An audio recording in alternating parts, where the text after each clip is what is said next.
Focus on to the left.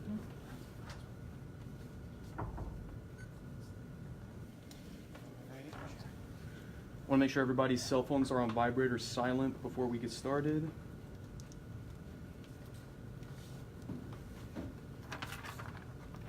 All right. Good evening, everyone. We are now joined by South Central Regional finalists, St. Edward's Hilltoppers. To our left, we got August Haas. To our middle, head coach Andre Cook. To our right, Corey McKendry. We'll start things off from opening comments with head coach Cook, and then we'll open it up for questions. Congratulations to West Texas A&M. They are a fantastic team, really well coached, play really hard. I really enjoyed watching them play as we prepared for them. They played the right way, and they're a problem. And it's hard to replicate in just a couple days the type of defensive pressure, the ball movement that they have, and the quality of player to get ready for that in such a short time. So congratulations to them. We didn't have our A game tonight, and West Texas A&M was a big part of that. But from our end, 30-4, Heartland Conference champs, Heartland Conference tournament champs, regional finalists. Gentlemen, it's been a wonderful season for us. And my only sadness is that it's over.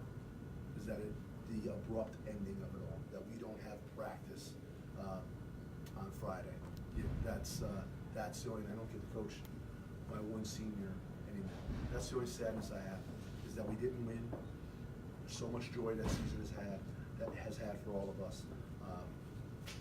But credit to West Texas A&M, and I wish them the best, and I hope that they can bring home the national championship to the state of Texas.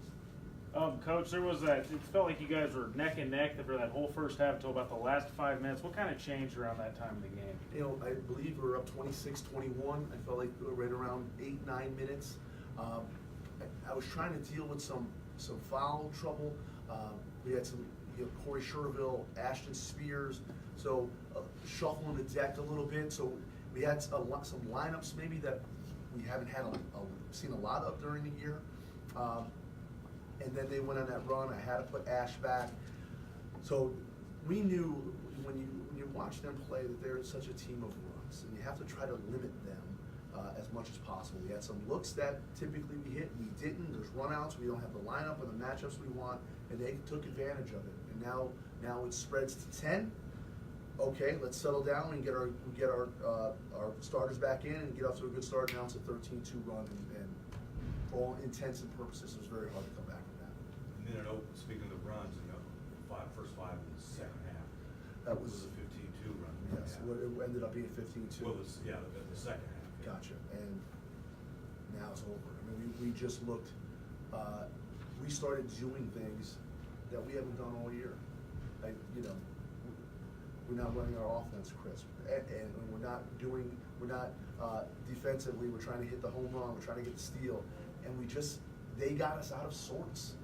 And now you're trying to grab the game back, and you really can't because it's 16-18. And there's a reason why they're 34-3. What about the play of Quay? What did that do to you? Man, he's terrific. You don't get to watch West Texas. Obviously, we don't play them. We don't get to watch them play a lot. You know their success. You know their Final Four team last year. You know his accolades. Until you start delving into it after we beat Lubbock on Saturday night. Okay, now Saturday after the game we start watching him, and he's fantastic. He's patient. He beat you in a lot of ways. He can shoot the three. He's seen all sorts of defenses throughout his career, getting doubled. So you can't throw anything new at him. And then he's making jump shots. He's getting to the foul line. He's running the court. Good game, Ryan Quaid.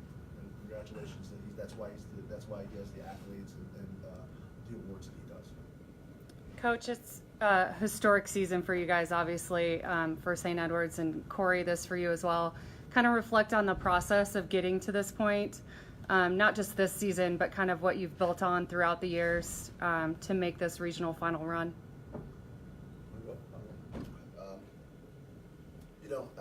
Not to make this a long-winded answer, but in the summer, we lost our senior point guard to graduation.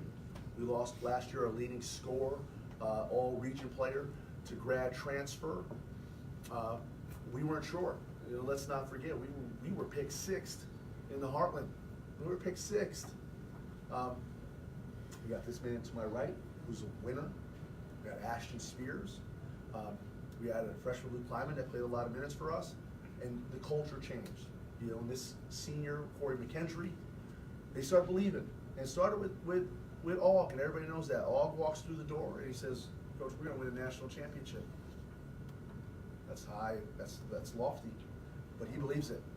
And guess what? As he started to indoctrinate himself into St. Edwards, he started to believe it.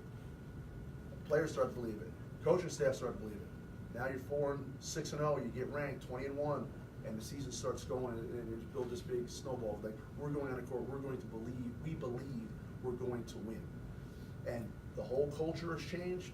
I told the guys the bar is set really high now. We lose one senior who's a big part of what we've done this year. But the bar, the culture, we have been good.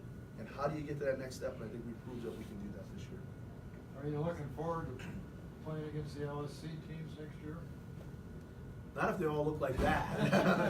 You know, it's new venues, new teams, new coaches, new styles.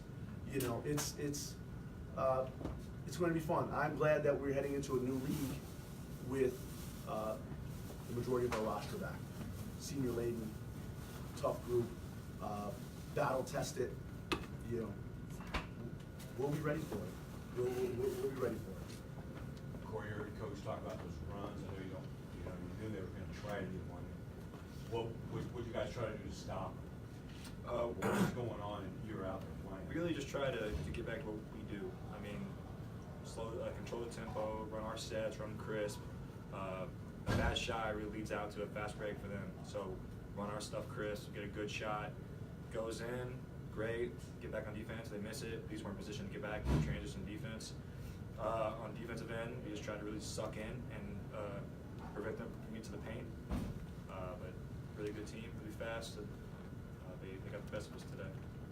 August, how did the ball pressure from WT make you guys start your offense a little farther out and then kind of help their defense overall?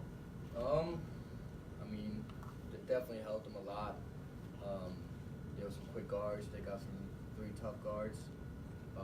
So it definitely bothered us. Got out of our game a little bit.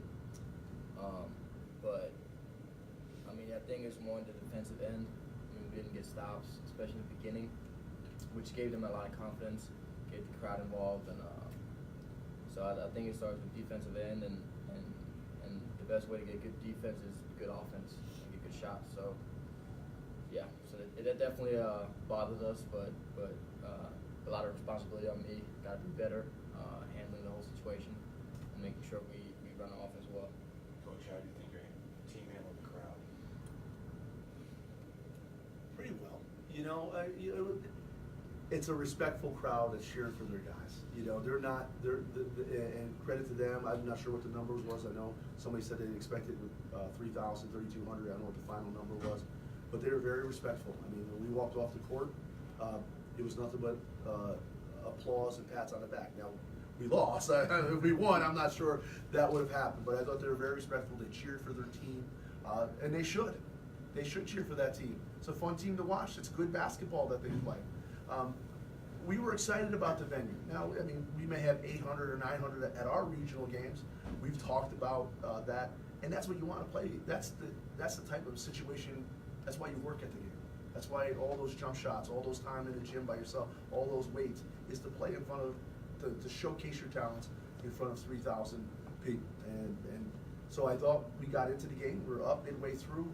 So I don't think I didn't feel that it affected us, just because they were very, I felt they were very respectful, just cheering for their team, and we had to focus on what we had to do. Thank you, guys. Thank you very much. Thanks a lot, Coach. Thank you.